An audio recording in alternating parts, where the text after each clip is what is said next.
It's a couple of days later. We've just spent some time up on Grand Mesa, and now we're heading up to Lakeshore Drive to leave the Mesa. We came up here late at night from Colbran. Couldn't really take video. But finding your way up here from Colbran is pretty easy. You just follow the signs. There's signs for Bonham and Grand Mesa that can point you up here. Or in Colorado terms, you go out to the elk farm. When you get past the farm and the bushes start getting tall, look up. Point yourself at the tallest peak.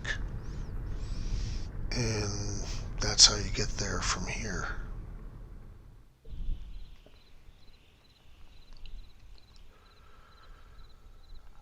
So here we are up on the Mesa, and I have to say, if Grand Mesa isn't heaven, it's in the same zip code.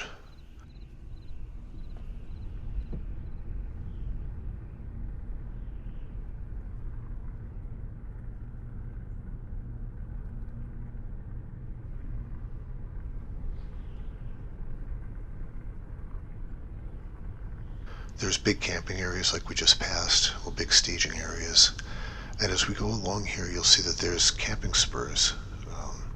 Here's one off to the left. There's another one up ahead. And it's so beautiful, we just couldn't really help ourselves but to stop.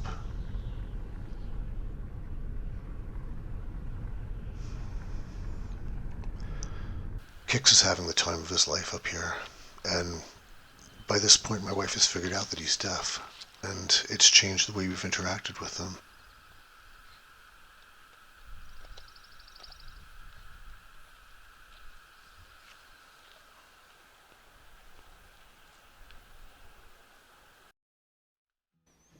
Anyway, back to Grand Mesa. This is Lakeshore Drive, and I'm just going to let Lakeshore Drive speak for itself.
From the visitor center, we got onto Highway 65.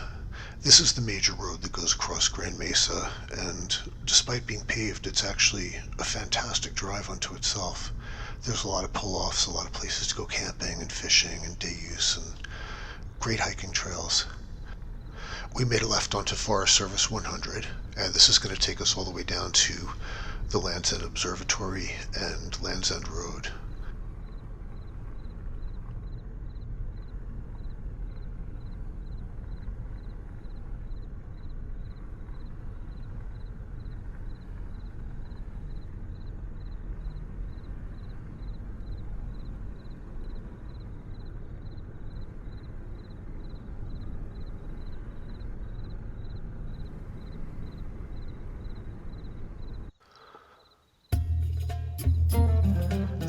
relief map from the visitor center, and it shows we've driven across over to the Raber Cow Camp.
This is the very far western edge of Grand Mesa.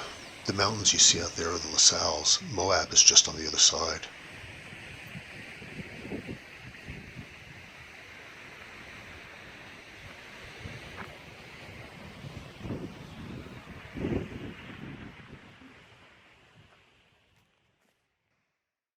And now we're heading down possibly the best road on Grand Mesa, Land's End Road. I think it's going to be a better experience without comment.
So we pulled off here for a break to let the dog out.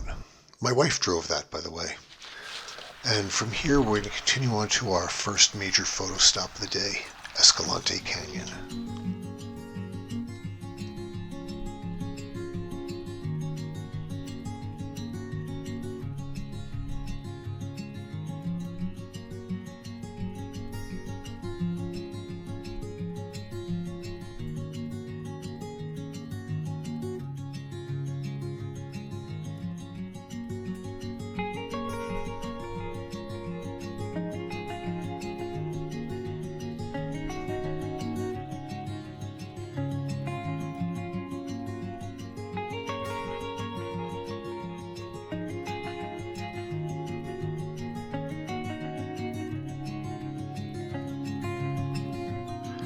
Escalante Canyon is a wonderful detour full of history. We're going to go 15 miles in and out, and we're going to see a couple of cabins. There's pictographs, petroglyphs, some really cool stuff that cowboys did, the Potholes swimming area, and these guys.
Now it's time for some actual blue highway driving. We're going to go 76 miles down Highway 50 through some wonderful small towns to Blue Mesa Reservoir, Colorado's largest body of water.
This is the western side of Blue Mesa Reservoir, the Cure County Recreation Area, and Lake Fork Boat Ramp.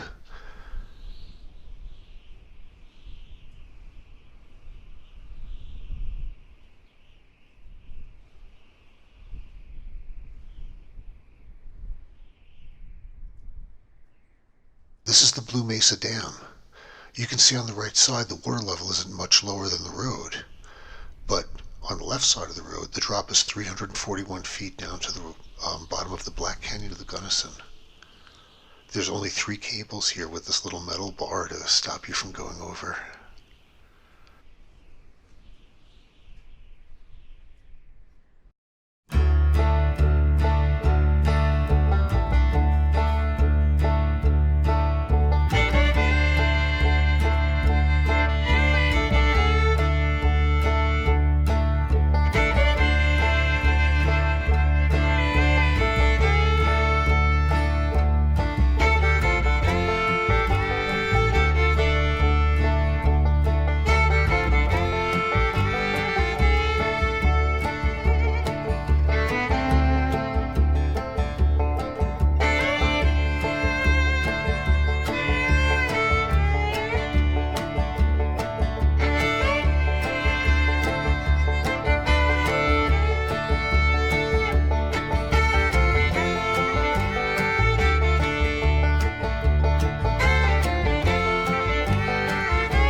After Blue Mesa, we're heading north on Highway 92. This road runs next to the Black Canyon of the Gunnison along the north rim, and every inch of it is just absolutely gorgeous.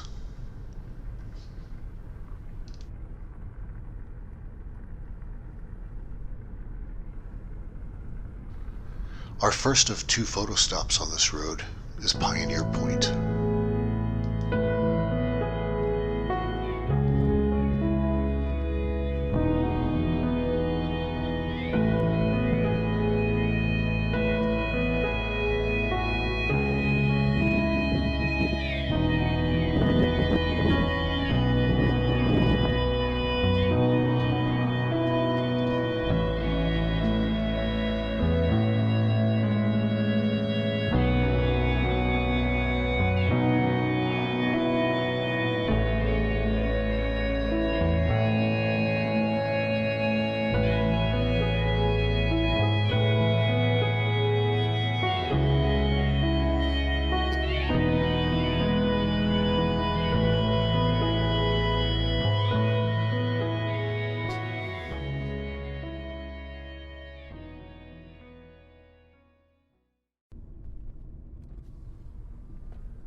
I have observed in my time in Colorado that motorcycles gravitate towards beautiful roads. Whenever I'm on a truly scenic road, I see groups of motorcycles.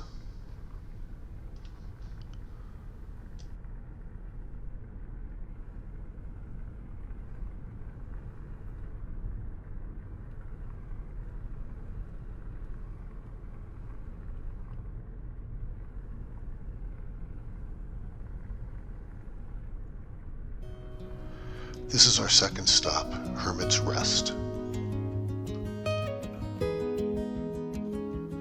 That guy has a nice overall look.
Alright, here comes trouble. We're going to Big B's. Big B's is a wonderful, wonderful place. They have cherries, apples, all kinds of stuff, but we got the cherry pie. And I gotta say, that was the best cherry pie I have ever had in my life. Big B's Delicious Orchards, Paonia, Colorado. We also may have stopped at the Paonia Pie Company. And I have to say, that was the best apple pie I have ever had in my life.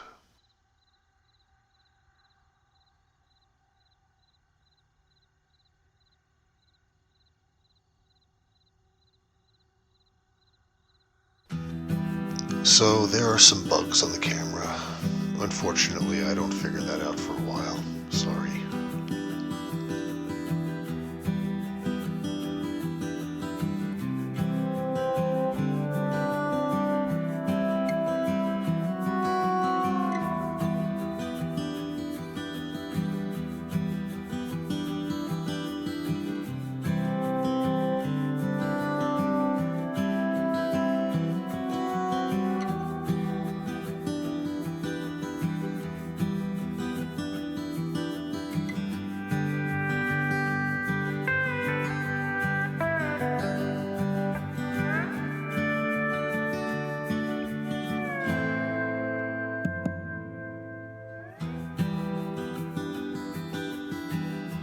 Now we're going to head to our next major photo stop, the Marble Millside Park.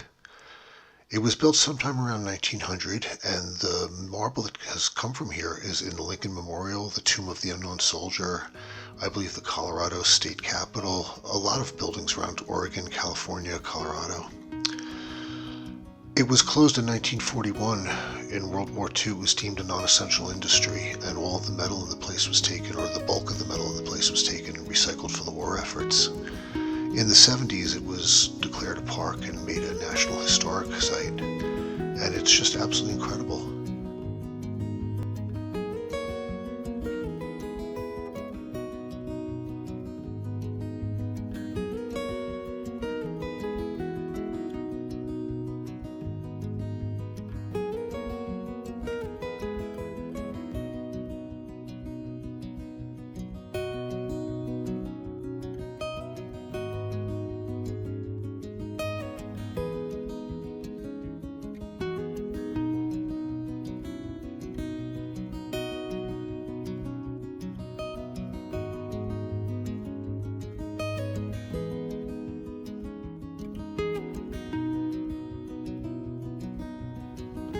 Along the way is Hayes Creek Falls.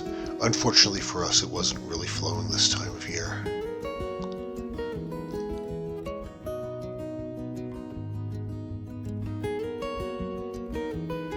And this is the lovely town of Redstone, and across the street from the town are the Redstone coke ovens.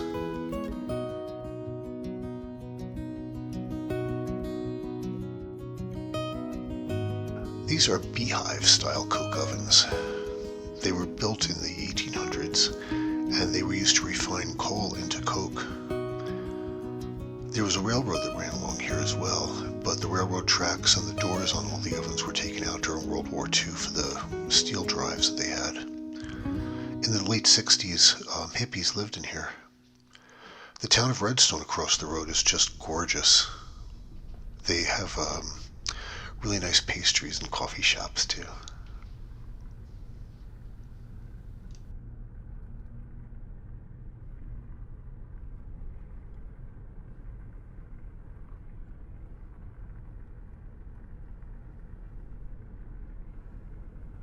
It's getting a little more developed as we pull up to Carbondale.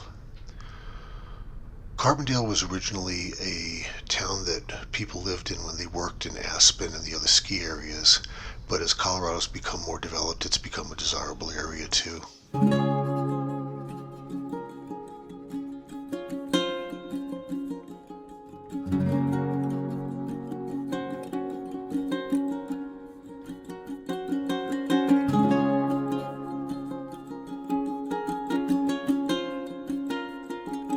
I took care of the bugs, and now we are heading down Highway 82 into Aspen.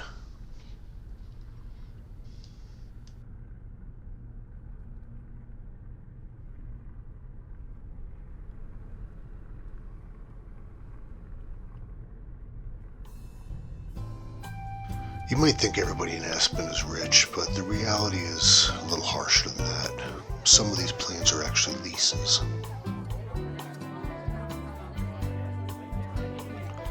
The average home price in Colorado is around $500,000 to $600,000. In Aspen, it's $2.3 million.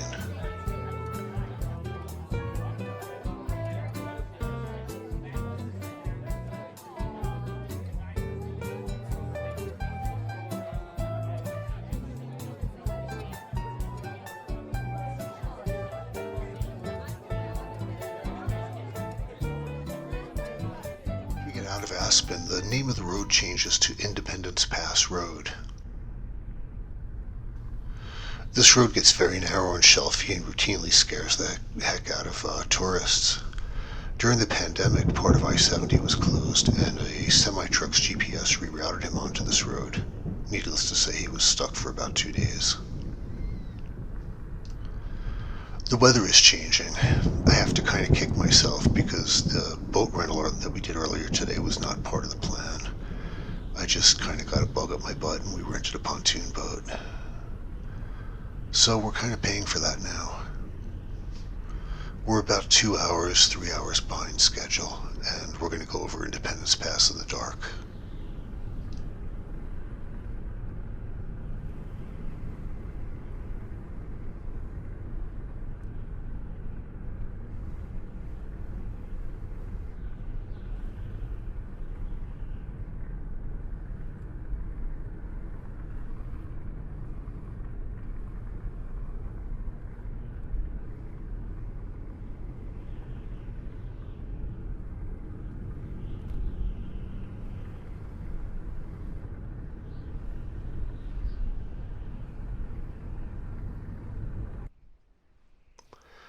This is Independence Pass.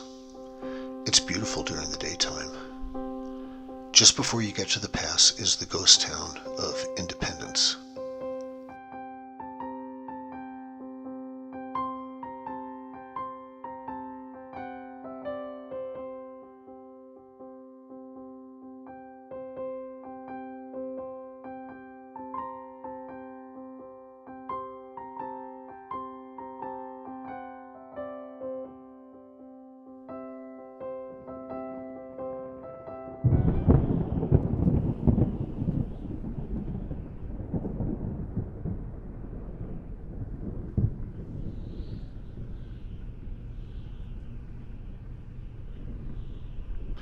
It was dark by the time we got to Twin Lakes. We're tired. We've pretty much had enough for one day, so we shut the cameras off here, headed down to Buena Vista, and set up camp for the night.